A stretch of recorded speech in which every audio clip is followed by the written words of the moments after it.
If you love Baltimore sports, you'll love WNST.net. You're going to have an opportunity to do some sports radio here. Good luck to you. In 3, 2, 1, have at it. Give them a good time. All right. Well, I'd like to thank Nestor and WNST for this great opportunity to talk with you sports fans about a little bit about Baltimore sports.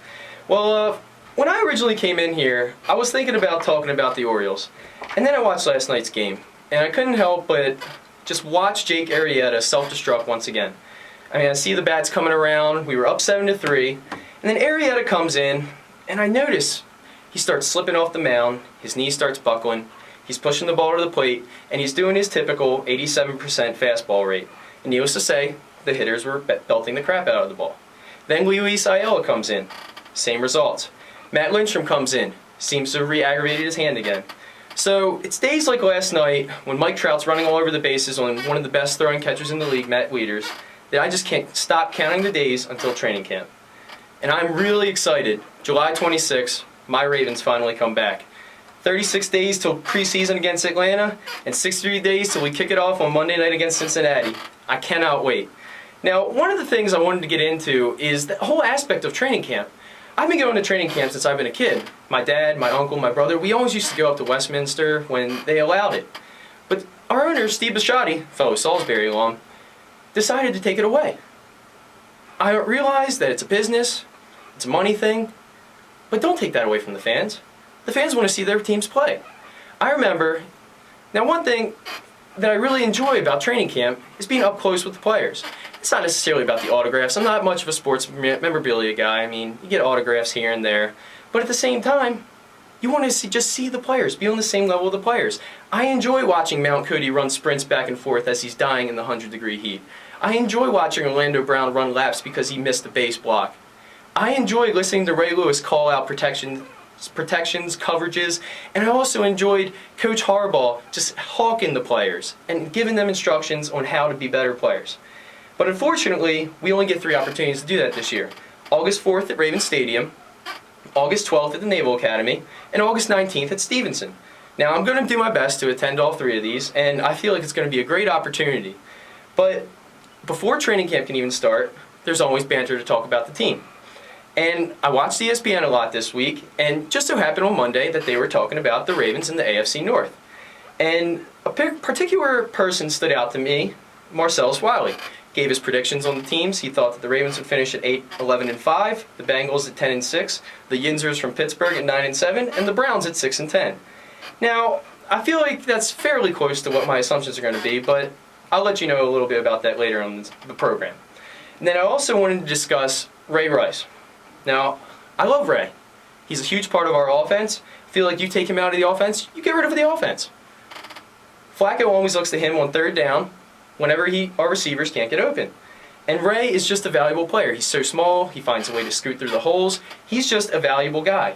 But at the same time, this contract dispute is going to eat us alive. I mean, he's asking for Adrian Peterson and Chris Johnson money, $10 million a year. We can't afford that. Not with the big money free agents like Flacco and Reed on the horizon. Now, Arian Foster recently signed a contract where he's getting about $8 million a year. John Clayton reports that Ray Rice wants about $9 million. Okay, I can see he's a little bit in between both those guys, but at this point, I'm looking at Ray, and I think, Ray, you gotta take a little bit of a pay cut. You gotta be willing to sacrifice for the team, because you are a running back after all. Running backs are the most expendable position in the NFL. These guys take a beating like no other. We don't know if he's going to get hurt this year. He hasn't been hurt in his career, or at least with a major injury. But when is it going to happen? Now, it comes to the point where you look at Joe Flacco. I was watching Jaws as he was doing his top 30 quarterbacks in the league, and Flacco came in at number 9. I tend to agree with that a little bit, but the one thing that boggled me a little bit was the fact that he had Jay Cutler and Phillip Rivers ahead of him. Big Ben also came in at number 6. Now here's the thing. You look at Flacco's stats last year. Came in 312 completions out of 542 attempts, 3,610 yards, 20 TDs, 12 interceptions. That's a fairly solid number. Not necessarily elite, but I'd say that's top 10 numbers. You look at Cutler. You gotta forget, or you gotta remember that Cutler hurt himself on a play because he was trying to be a safety. You can't do that as a quarterback. You have a responsibility to your team. He ended up only playing 10 games, and it cost the Bears a playoff spot. Now, the main thing about Phillip Rivers that I don't like, Rivers, he runs that offense in San Diego. But the thing is, he throws interceptions. The guy came in and threw 20 interceptions last year. 27 touchdowns look nice. But when you're turning the ball over all the time, what good does it do your team? So that's my argument with Flacco over these guys, is that Flacco started to, and believe it or not, I'm going to use a Skip Tebow, as I like to call him, reference. He has that clutch gene that he's starting to develop. Look at the Pittsburgh game last year in Pittsburgh. Flacco, I never would have thought he had the guts to do that 92-yard drive. I never would have thought he would have been able to make that throw to Torrey Smith. But he grew from that last year, and he made that throw. He won that game. He owned Pittsburgh last year, something that he hasn't done in the past, not only in the regular season, but especially in the postseason, where he struggled to just throw 100 yards. Flacco grew on me last year. Now the thing is, with Flacco, his completion percentage took a little bit of a hit last year. His total was 57.6. On third down, he was down to 55.8. And in the fourth quarter or later, he was down to 56.6. So the question remains, is this guy clutch? Can we count on him? All you have to pull up is the film of that New England game. Yes, he did throw that crucial interception to Brandon Spikes, and that did change the tide of the game a little bit. But you can't argue with what Joe did for us. He got us down the field, he threw for 300 yards, and you just got to hope for Lee Evans to make that catch. It just so happened he didn't. Now, overall last year, the Ravens averaged 213.9 passing yards a game, which was good for 19th in the league. Obviously, that's got to improve. But I'm looking at the additions that we've made. I think the addition of Tommy Streeter is quite possibly one of the biggest steals in the draft.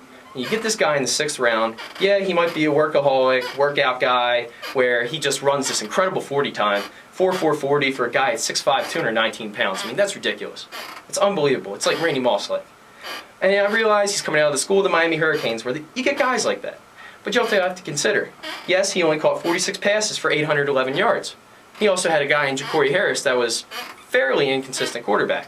So when he gets to the NFL, he's going to have a guy that's going to put it on the money for him. Once we get across that 50-yard line, that ball's going to go up in the air for Tommy Streeter.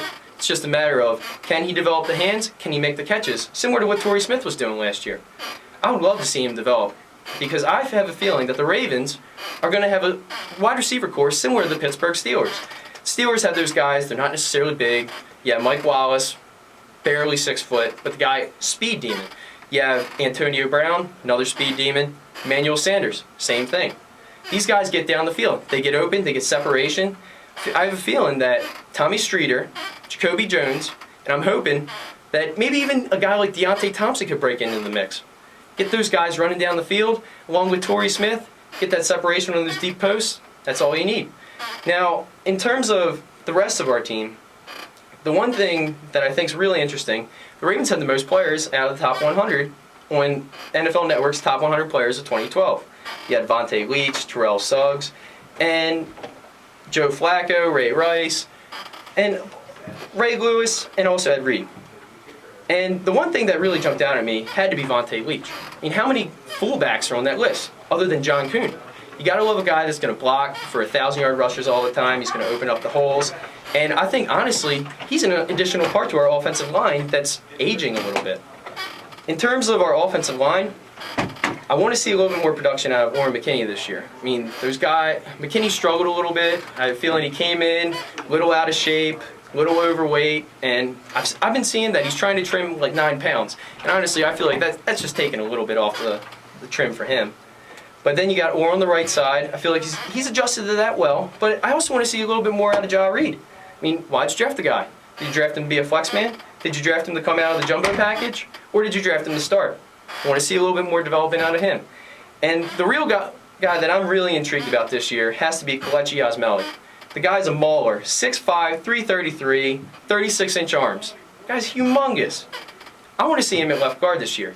But at the same time, can he stay healthy?